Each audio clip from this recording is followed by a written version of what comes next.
Bonjour à tous. Depuis quelques jours déjà, Guy Fournier, diacre au sanctuaire d'Alençon, nous donne de découvrir l'intérieur de la chapelle attenante à la maison, attenante aussi plus particulièrement à la chambre des Saints Louis et Zélie Martin, qui est aussi la chambre natale de Sainte Thérèse de l'Enfant Jésus. Il nous donne d'en découvrir différents aspects, des détails qui nous ouvrent les yeux sur de jolies choses à découvrir. Et parmi ces jolies choses, il en est une que je voudrais ce matin signaler, ce sont tout simplement les fleurs qui ont réapparu dans cette chapelle et que nous allons revoir tout à l'heure en allant y prier. Ces fleurs apparues à partir de la fête de Pâques, à partir donc de dimanche, et qui viennent apporter cette note à laquelle peut-être nous rend d'autant plus sensibles ce temps de confinement où un certain nombre d'entre vous n'ont pas cette chance que nous avons plus facilement en province de pouvoir avoir un jardin. On pense à tous ceux qui n'ont qu'un appartement, pas même un balcon, pas même peut-être un arbre dans l'horizon de leur temps de confinement. Et pour vous, on aimerait aujourd'hui vous apporter cette petite note de printemps avec en contre-jour ces pivoines qui actuellement décorent la chapelle, et en particulier le cierge pascal que nous reverrons tout à l'heure. Et ces lieux, je vous invite à les découvrir avec moi, ce jardin de la maison de la famille Martin que nous allons maintenant aller voir plus précisément.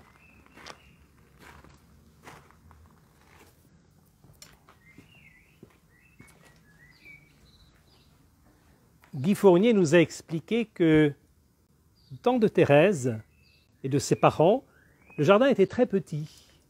Et de fait, longeant la maison, comme il vous l'avait expliqué une fois, un couloir entre de grands murs de granit comme cela, et longeant un bâtiment qui aujourd'hui n'existe plus, qui était une buanderie, ce couloir entre deux murs conduisait à ce jardin qui est maintenant devant nos yeux.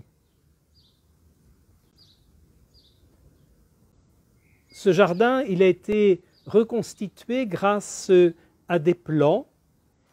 Tu as peut-être un contre-jour, non ? Grâce à des plans qui nous ont été laissés par Céline. En s'appuyant sur ces plans, donc on retrouve au milieu des parterres de fleurs, de roses en particulier, de rosiers, entourés de buis. À l'arrière, un petit hangar qui servait de débarras. Et puis de ce côté-ci, la tonnelle sous laquelle Thérèse et Céline aimaient à se tenir, dont nous nous reparlerons un autre jour. Il est certain que ce jardin n'était pas grand et que pour les enfants Martin, il y avait heureusement cette petite tour, ce pavillon à la sortie de la ville, pas loin de la rivière, que le papa avait acheté un an avant son mariage et qui permettait à la famille d'aller un peu plus se détendre. Parce que de jouer à 5 dans cet espace-là, c'était quand même plutôt réduit.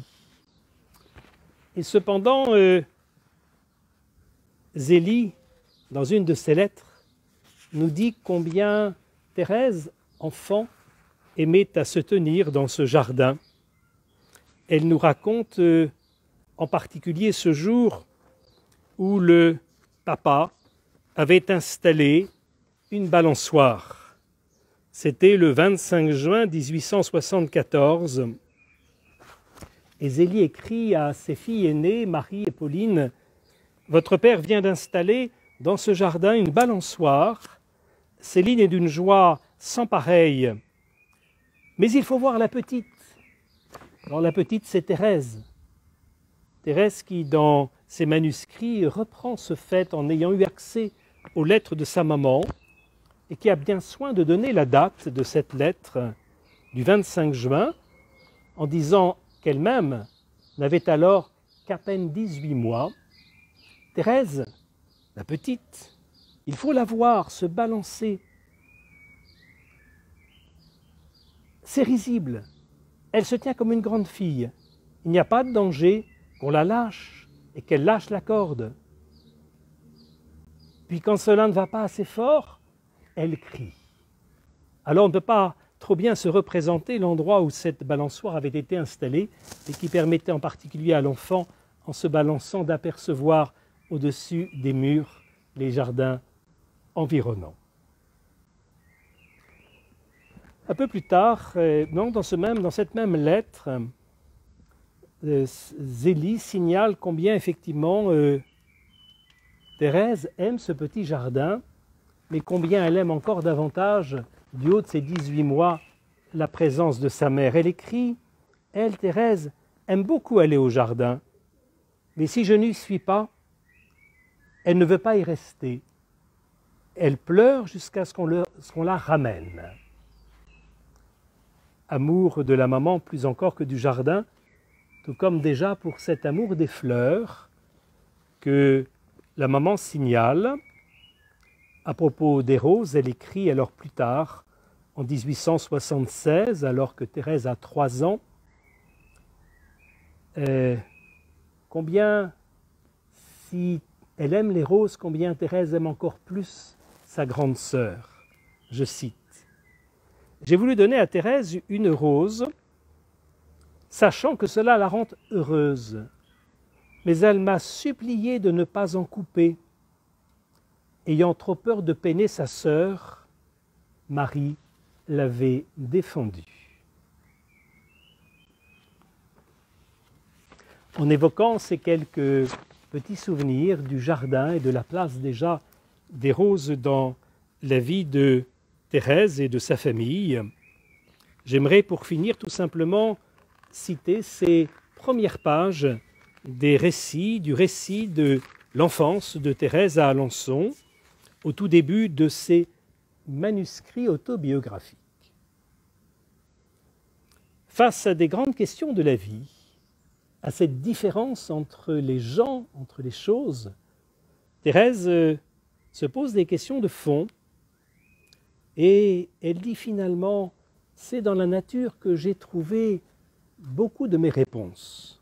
Elle écrit, Jésus a mis devant mes yeux le livre de la nature et j'ai compris que toutes les fleurs qu'il a créées sont belles, que l'éclat de la rose et la blancheur du lys n'enlèvent pas le parfum de la petite violette ou la simplicité ravissante de la pâquerette. J'ai compris que si toutes les petites fleurs voulaient être des roses, la nature perdrait sa parure printanière, les champs ne seraient plus émaillés de fleurettes. Ainsi en est-il dans le monde des âmes, qui est le jardin de Jésus. Il a voulu créer les grands saints qui peuvent être comparés aux lys et aux roses, mais il en a créé aussi de plus petits, et ceux-ci doivent se contenter d'être des pâquerettes ou des violettes destinées à réjouir le regard du bon Dieu lorsqu'il les abaisse à ses pieds. La perfection consiste à faire sa volonté, à être ce qu'il veut que nous soyons. Langage qui conduira Thérèse à nous faire accepter plus facilement ce qui fait nos limites, de pouvoir penser que la violette et la pâquerette n'ont pas à être démoralisées par le lys et la rose, mais à trouver leur beauté propre. Et surtout à découvrir que c'est la variété de toutes ces plantes qui fait la beauté du monde. À l'heure où le printemps nous inviterait à profiter davantage de ce langage des fleurs, puissions-nous déjà, à travers cette évocation, avoir fait ce petit voyage qui nous sort dans les limites même de notre confinement, de l'espace intérieur de nos maisons. Bonne journée.